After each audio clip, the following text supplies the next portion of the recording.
Olá pessoal, boa tarde, estão me ouvindo? Então, eu vou falar um pouco de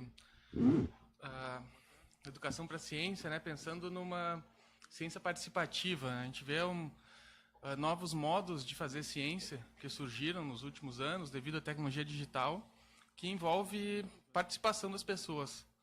Então, eu vou falar um pouquinho sobre isso, contextualizando nos tópicos evolução da comunicação, como é que a nossa maneira de pensar se transforma com novas maneiras de se comunicar, de armazenar informações. Falar um pouco de ciência cidadã e participativa como algo que surge desse contexto, das novas possibilidades das tecnologias. E vou falar, por fim, sobre o potencial e desafios para a escola. É que quando surgem novas maneiras da gente se comunicar, também surgem novas maneiras de atuar na escola, né? Eu gosto de introduzir esse tema fazendo uma analogia biológica, ou começando o que os teóricos da comunicação falam da evolução de fala, escrita, imprensa, etc. Eu gosto de puxar um pouco antes e fazer uma generalização um pouco maior e falar desde a própria evolução da vida. Se a gente pensar no surgimento da vida, foram organismos unicelulares que habitaram a Terra por bilhares de anos. Em algum momento na história biológica, os seres começaram a se associar. E a gente passa a ter a vida pluricelular. E aqui a gente está ilustrando aqui pela tetrabaena, que é um dos organismos pluricelulares mais simples que existem. É composto de 4 células. Existia uma certa comunicação entre elas. Saber que a presença do vizinho está ali, né, são informações químicas, né, não é uma informação cognitiva tão avançada que nem a nossa, que nem os animais complexos, mas certamente alguma informação da presença do vizinho passava de um ao outro e isso levou uma vantagem evolutiva. Levou-se à especialização de células com papéis diferentes, diferenciações celulares, tecidos, né, e eventualmente explosão do Cambriano, né, muitos seres diferenciados numa evolução muito mais rápida do que tinha antes. O unicelular foi bilhões de anos e alguns milhões de anos foi o tempo de pluricelular até nós. Então, o ponto que que eu trago aqui é porque existe uma comunicação mínima entre as células que viabilizou os seres complexos, né, do ponto de vista químico, era bioquímica, processos bioquímicos. E quando a gente vai agora, já pensando em humanos, a gente se comunicou inicialmente com a fala, era a tradição oral, as pessoas conversavam e as lendas, regras da sociedade eram passadas por palavras. Tipicamente os sábios, né, os anciões, tinham uma autoridade sobre o que era certo, o que era errado, né? Tomavam decisões e podiam mudar de opinião ao longo do tempo porque era simplesmente oral e a autoridade era da pessoa. Eventualmente surgiu a escrita e a escrita mudou completamente a organização da sociedade porque permitiu leis escritas que as pessoas vão entrar em um acordo de como é que se relaciona, né, numa sociedade e vão ler as leis e interpretar elas. Não vai ser mais quem escreveu que vai tomar a decisão, né? Vai ser uma pessoa que vai ler o que foi escrito, foi acordado no passado. Então a gente vê o Código de Hammurabi, por exemplo, né, que foi uma lei escrita, as primeiras leis escritas. A gente vê surgindo a matemática, né, se estabelecendo com a escrita, cobrança de impostos, o Estado, então, os estados que se organizavam a partir de contabilidade, de cobrança de impostos, mapas, né? Então, tudo a partir da escrita. Mudança profunda de como a sociedade se organiza surgiu devido à escrita. Nesse tempo, que até a imprensa aqui, que é o outro desenho que eu estou ilustrando aqui, nesse tempo a alfabetização era algo muito restrito. Um livro tinha que ser copiado à mão. Existia um copista, uma profissão muito nobre, não era qualquer um que podia ser copista, tinha que passar muito tempo copiando um livro. O livro era caro, uma biblioteca era algo muito caro, algo muito caro. Uma biblioteca é uma coisa equivalente a uma missão espacial, talvez, né, em questão de custos. Né? O tamanho de esforço de pessoas escrevendo livros e fazer uma biblioteca com milhares de unidades, né? Então, a alfabetização era restrita só quem tinha acesso a essas informações. Com a imprensa, isso mudou bastante. Os livros começaram a ser impressos em grande quantidade e a alfabetização começou a aumentar.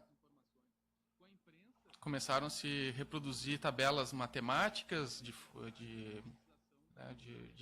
fórmulas e observações astronômicas, e a gente vê a revolução científica, né, de Copérnico acontecendo logo depois disso, né, nesses períodos aí.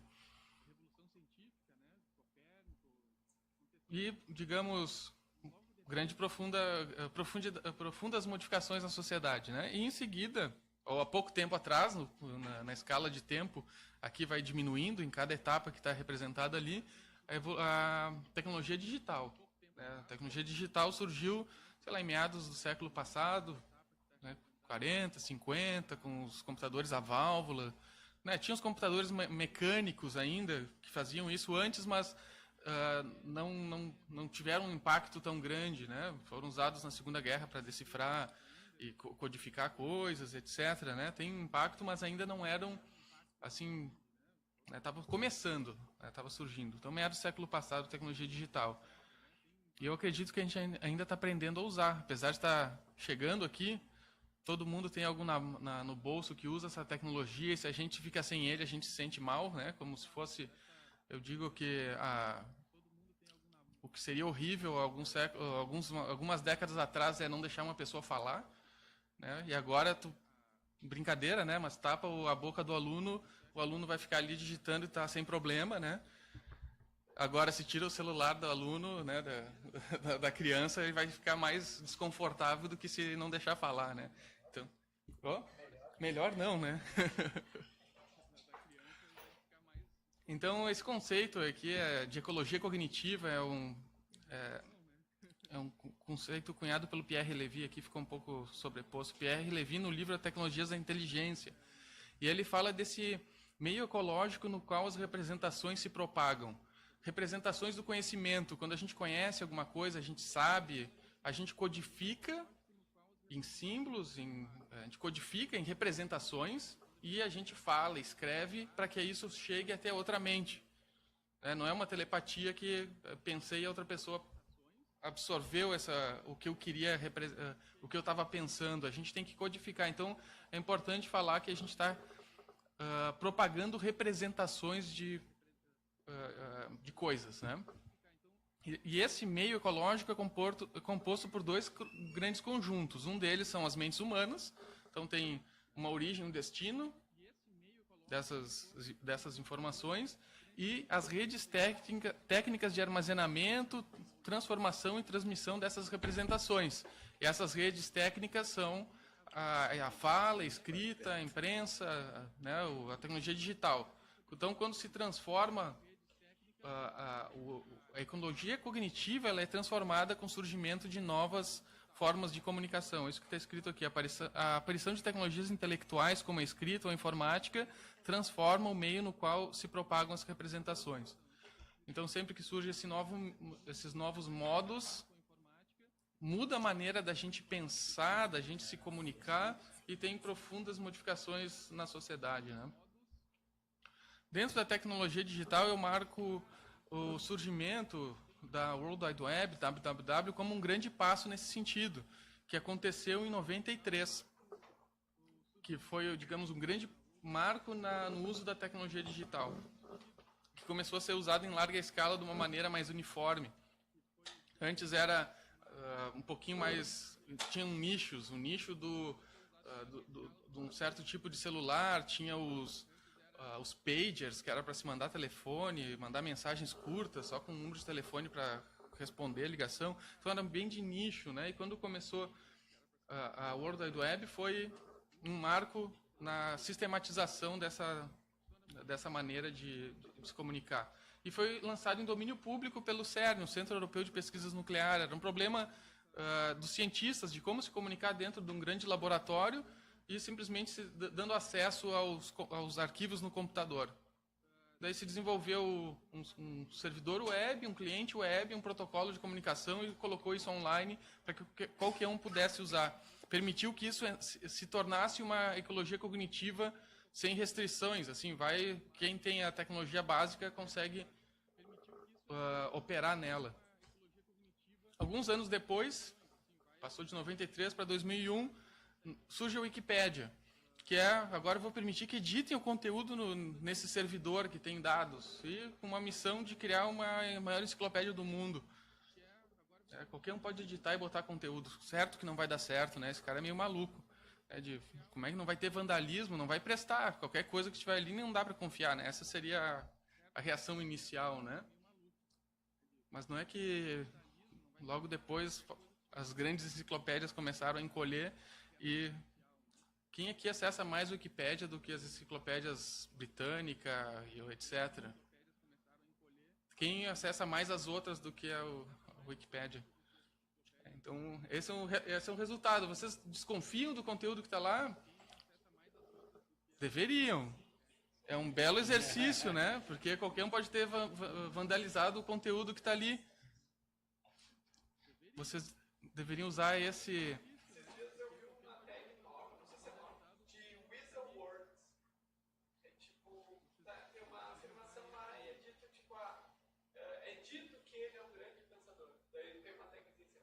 cuidado com essa palavra.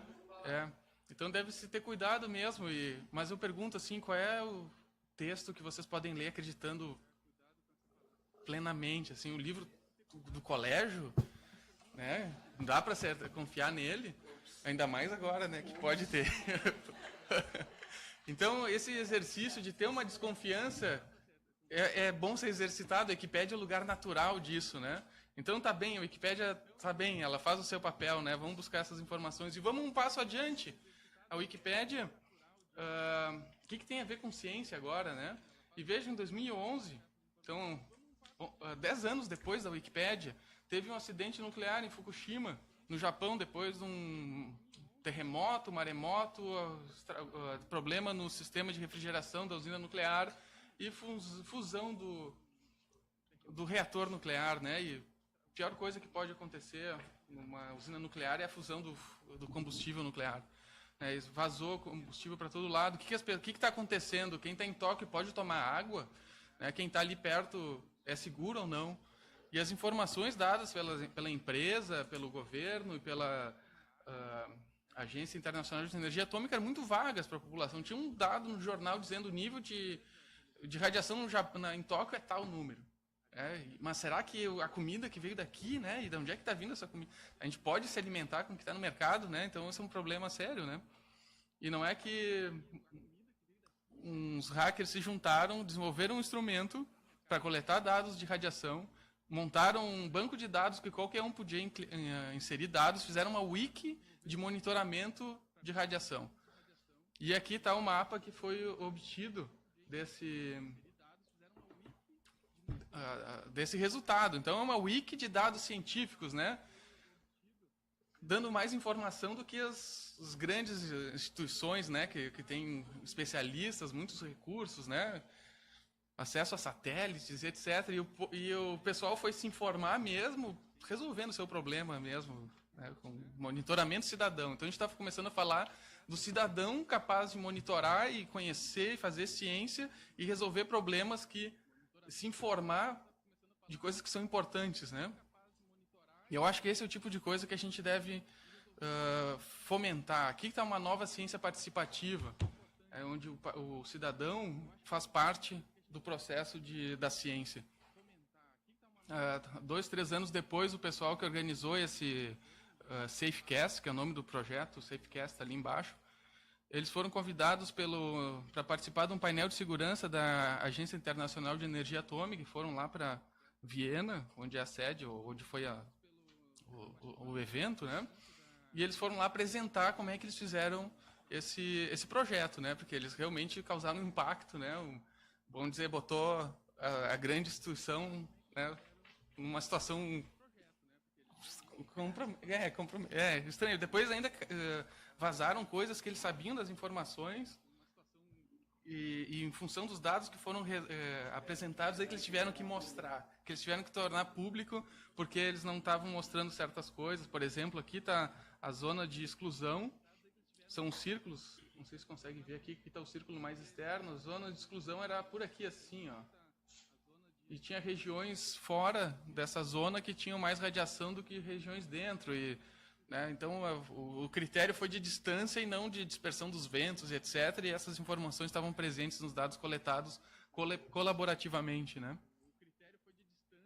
Então, a gente vê esses novos paradigmas para o conhecimento, ciências e tecnologias livres. Eu não falei muito das tecnologias livres, mas esse projeto aí é de hardware livre. Está tudo documentado, como reproduzir isso, estudar, fazer derivações.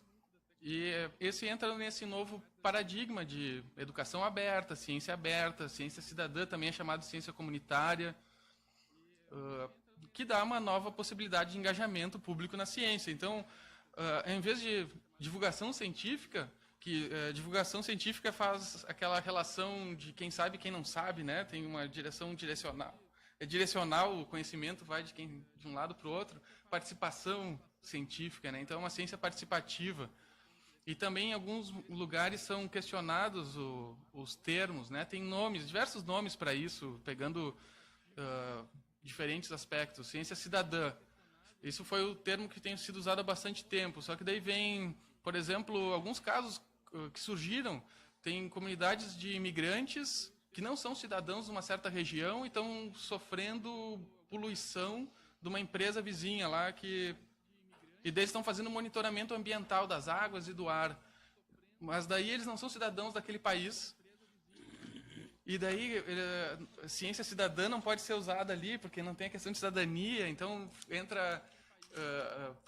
pareceu que restringiu e começaram a usar ciência comunitária. Em alguns lugares vocês vão ver ciência cívica.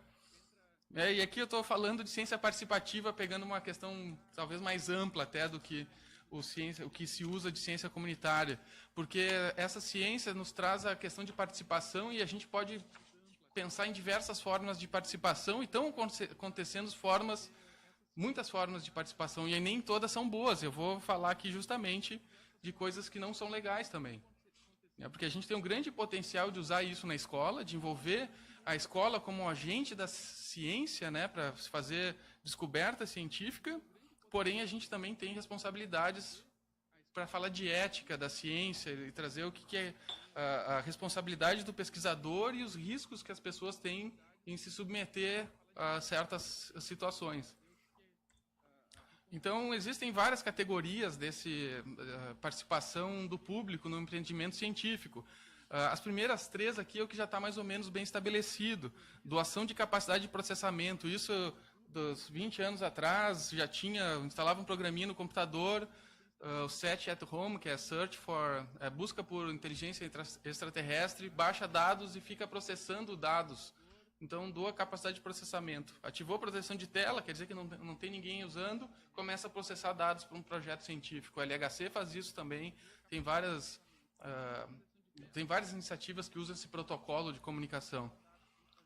Análise de dados, como o Galaxy Zoo, que é fazer monitoramento de galáxias, coletas de dados. A gente está indo, digamos, ficando mais... O engajamento é maior. O primeiro é só deixa usar o computador, é uma doação de sua energia elétrica do seu equipamento. O segundo já começa a usar a análise de dados, começa a ter a interpretação, cognição da pessoa está envolvida no processo. O terceiro ali tem coleta de dados. De biologia, monitoramento ambiental, astronomia, as pessoas coletam dados e compartilham.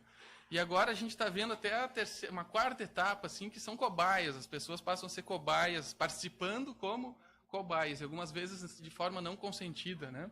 Então a gente pode se preocupar com essas questões também, né? Que a gente participa, eu também posso ser voluntário no experimento. Isso não está acontecendo muito ainda, pelo menos não de maneira consentida, mas daqui a um pouco isso vai começar... pode pegar mais momento.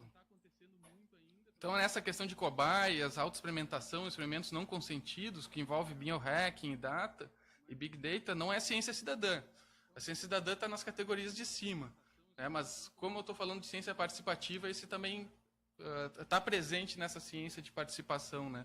Que acaba que é um desdobramento dessa ciência cidadã, ou que pode se encaixar nas mesmas lógicas, né?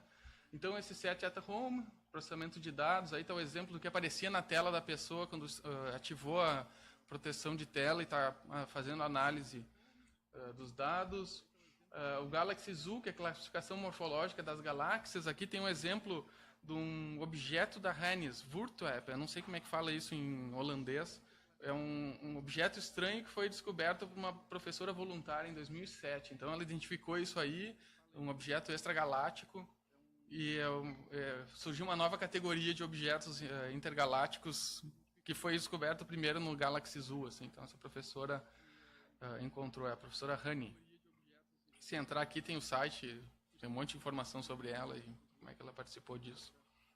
Aqui no Brasil tem o Wikiaves, monitoramento de aves, né, observação de aves. Apoiar, divulgar e promover a atividade de observação de aves, registros fotográficos e sonoros, identificação de espécies. Isso é muito interessante. Você procura uma ave, está lá onde todo mundo já viu, já tirou foto, já tem... é bem interessante, é bem legal esse site. E agora também vamos falar então dessa parte mais, o lado negro da força, digamos, né? Os experimentos com pessoas, por exemplo. E aqui tem um caso de um artigo publicado em 2014 no Proceedings of National Academy of Sciences, eu acho, que é esse aqui, que é a evidência experimental de contágio emocional em massas em larga escala em redes sociais. Esse é o título do artigo, né? Que é um experimento que foi feito em parceria do Facebook, em parceria com o Departamento de Comunicação e Informação da Ciência da Universidade de Cornell, nos Estados Unidos. Então, eles fizeram parceria com a universidade e fizeram esse experimento manipulando a linha do tempo de pessoas, de 700 mil pessoas, se eu não me engano, 700 mil usuários, que tiveram a sua linha do tempo manipulada para ficarem mais felizes ou mais tristes, e eles mediram isso, sabe? Mediram isso e encontraram resultados de que eles conseguem influenciar o humor das pessoas. Então, isso depois virou um escândalo. Depois de publicado, começaram a analisar isso. Tá, e cadê experimento não consentido, né? Então, isso foi, digamos, uma vergonha para um lado, mas para o Facebook é excelente, porque mostra que vale a pena, né? Eles têm, para quem vai investir ali para querer manipular, contratar o serviço de modificação das opiniões, está ali, né? Então ele mostra o mecanismo, né? Então o mecanismo já está publicado e bem estabelecido. E tem produtos novos aí saindo em função disso. Eles conseguem identificar quando uma pessoa ela é fiel a um produto e antes dela mudar a escolha para escolher outro produto, outra marca, eles já conseguem identificar essa tendência e eles oferecem um serviço de apresentar propagandas da marca, de manter a fidelidade dos clientes. Então são coisas que estão saindo que está embasado na ciência desse artigo, né? Então, mesmo que seja antiético, etc., o valor comercial ainda tá aí, não é um problema para o Facebook, talvez seja pior para o pessoal da universidade aí que se queimou, digamos, no meio acadêmico para fazer uma coisa dessas, né? Tem a questão de Big Data também, aqui também falando do Facebook, teve esses vazamentos de dados que foram colocados na mão de uma empresa, Cambridge Analytica. Isso aqui eu tirei do Facebook, escândalo de dados do Facebook, Cambridge Analytica, envolve a coleta de informações pessoalmente identificáveis de até 87 milhões de usuários do Facebook, que a Cambridge Analytica começou a recolher em 2014. Os dados foram utilizados para influenciar a opinião de eleitores em vários países. Isso já está aprovado, né? Já foi reconhecido que isso teve um grande impacto. Então, essas informações aqui, apesar de não ser ciência, aqui eu não estou dizendo que isso aqui é ciência mesmo, mas é um desdobramento desse uso de dados das pessoas, que elas são... é muito próximo disso aqui, né? O experimento com pessoa, agora aqui que são os desdobramentos de ter acesso a esses dados, né?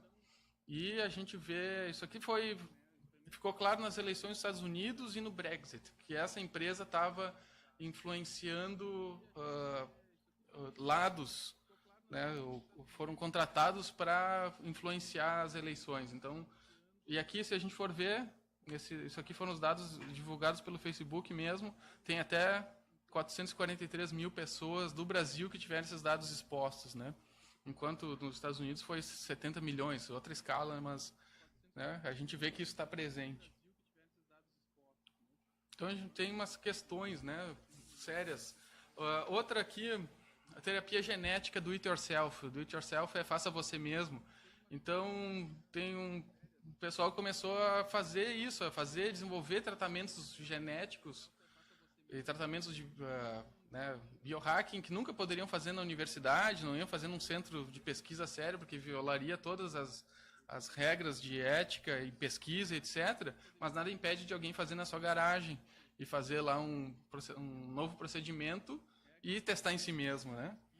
Então isso está acontecendo também. Daí tem esse biohacker aqui, o Aaron Treivik, que ele no Facebook Live ele se injetou uma vacina para herpes, que ele mesmo fez e está promovendo esse tipo de atividade de autoexperimentação.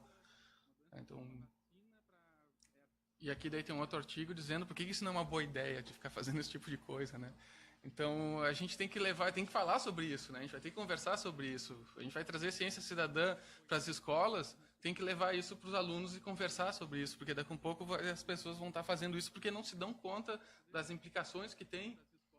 Então a ciência participativa tem um lado sério, riscos também. E num evento, não foi relacionado, mas essa pessoa aqui, num outro experimento, a autoexperimentação, ele faleceu, né? Essa pessoa ano passado. Não foi nesse processo ao vivo, né? Foi numa outra situação, ele morreu aí com drogas também. Então, ciência participativa na escola, né, tem grandes potenciais, né? Aqui eu trouxe o lado negro, né, para a gente analisar a situação grave também, mas quanta coisa incrível tem, né, para engajar, fazer contraponto à terra plana, trazer a ciência para a sala de aula, né? Como é que a gente vai se a gente se isola na universidade e aqui é o lugar do conhecimento e fora daqui é o lugar só para consumir, a gente cria essas situações onde perde a credibilidade o cientista está tão distante, ele é tão intocável que já não dá nem para confiar nele, né? Então é isso que a gente vê, eu acho que é isso que tem acontecido. Então, tem o potencial de engajar os estudantes para eles entenderem a ciência, entender o empreendimento científico, desafios para os professores, né? Tempo para isso, recursos, né? Se a gente já investe como rico, imagina agora quando a gente vai investir menos do que... Né? Então, a gente tem problema, não tem uma solução, né? Mas eu acho que a gente tem um caminho para seguir. Noção dos riscos e responsabilidades, os professores eu acho que tem que trazer essas discussões para a sala de aula, né? Mais uma responsabilidade do professor, né? Eu coloco essa pergunta aí, né? Por exemplo, o uso dos dados dos estudantes que utilizam serviços na internet, né? Quem é responsável por isso? Então, a sugestão do professor Marcos, né, que o pessoal vai lá e analisa vários aplicativos, né? Não sei se fazem, mas que avaliem quais são as permissões que tem que dar para aquele aplicativo para usar ele. Porque volta e meia eu vejo um aplicativo que vai me dar desconto, sei lá, na gasolina. E daí eu fui lá ver, assim, ele quer ver tudo que eu faço no celular. E daí eu pensei, pô, é isso que tá, né? Eu estou entregando um monte de coisa para ganhar 10 centavos de desconto no litro da gasolina. A analogia que eu via, que eu gosto... quando os europeus chegaram na América, eles estavam trocando coisas muito simples por ouro, né, com os nativos, né? Claro que teve muita violência também, mas quando era possível trocar por um espelho, por um pente, era feito isso. Se trocava uma coisa que era totalmente ordinária para um, mas ele não entendia o valor que tinha para o outro, né? E se fazia uma troca assim totalmente injusta. E os serviços de internet hoje, eu acredito que estão exatamente nessa categoria. A gente está entregando o ouro em troca de um serviço que custaria, sei lá, R$2, R$3 por mês por pessoa, sabe? Que se vai pagar por um serviço de hospedagem de e-mail ou qualquer coisa, vai fazer isso. Em casa não é caro, né? Só que é conveniente de deixar os outros tomarem conta dos seus dados. Contrapartida... a gente está perdendo toda a nossa autonomia, né? Está expondo as nossas mentes. Eu não consegui botar aqui, mas tem um professor, o Theo Amiel, da UNB, ele está fazendo um mapeamento das universidades que estão trocando o servidor de e-mail para o Google. Então, estão trocando em grande escala, assim, que a universidade troca toda a sua comunicação com os alunos, entre outros seus funcionários, né? Todo o servidor de e-mail é gerenciado pelo Google, que usa a inteligência artificial para montar perfil, né? Isso tem um valor enorme. Por que eles estão dando de graça esses serviços, né? Porque tem os interesses que quem está aqui agora aceitando não percebeu o valor que tem e a gente vai se colocar em desvantagem intelectual em função disso. Eu não tenho dúvida, porque essas informações vão ser usadas, né, para exploração de alguma maneira econômica, para treinar algoritmos de inteligência artificial que precisa saber comportamento de pessoas, né, para funcionar, né? Então, esses são dados que se alimentam algoritmos de inteligência artificial e está lá. Os seus dados serão utilizados para melhorar os serviços oferecidos. Então, está se dando autorização para se usar para isso esses dados. O professor está dizendo que a gente ainda fica feliz, porque, olha, é de graça, tudo isso não tem como ser ruim. Eu ouvi isso a professora a diretora do Colégio de Aplicação da UFSC, que é a única escola pública de Florianópolis que não está no Google Education. E ela falou que a maior dificuldade para conseguir convencer as pessoas é essa visão, essa noção de que se eles estão dando tudo isso de graça, é maravilhoso, não tem como ser ruim, porque está no imaginário que isso não pode ser ruim. Isso é ótimo, né? Tudo maravilhoso, tudo funciona bem. Então essa é uma grande dificuldade. O imaginário é que é de graça. Isso, o imaginário é de graça, né? Não é de graça.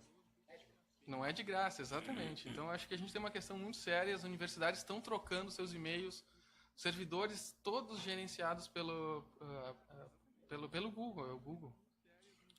Então, o uso dos dados dos estudantes que utilizam serviços da internet. Quem é responsável? Quando eu sou professor e peço para o aluno instalar um programa, acessar uma plataforma que está coletando dados, eu me sinto responsável por isso.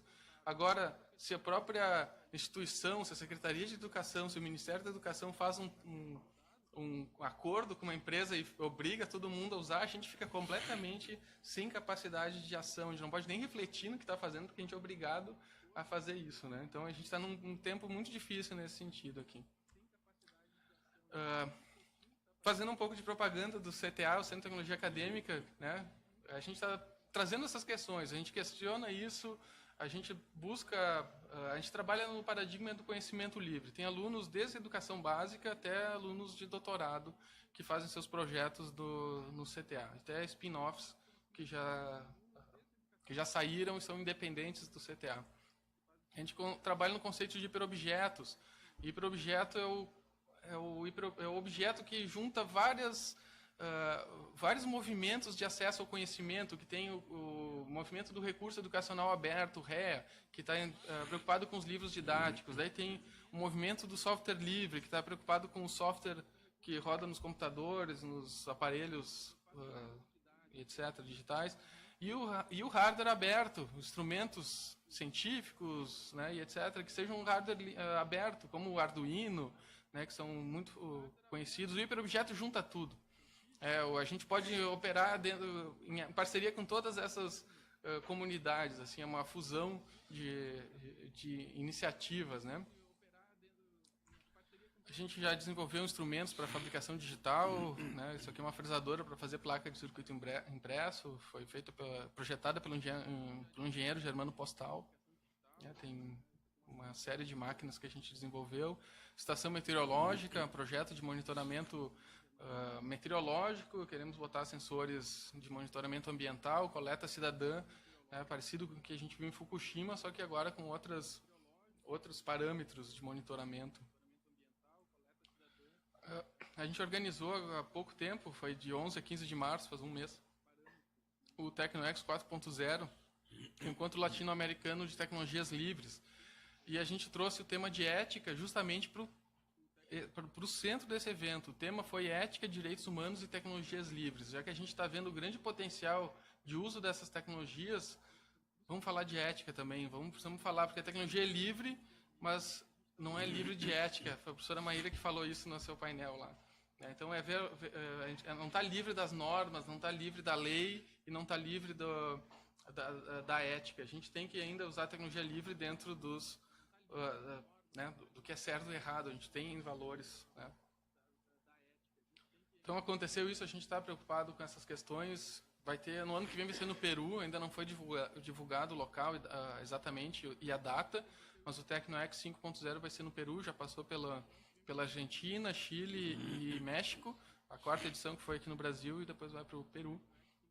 Então já fica um convite aí, fiquem antenados em tecnox.org, está o link aí em cima, que daqui a um pouco vai ter divulgação das próximas datas. Eu agradeço a atenção de todos.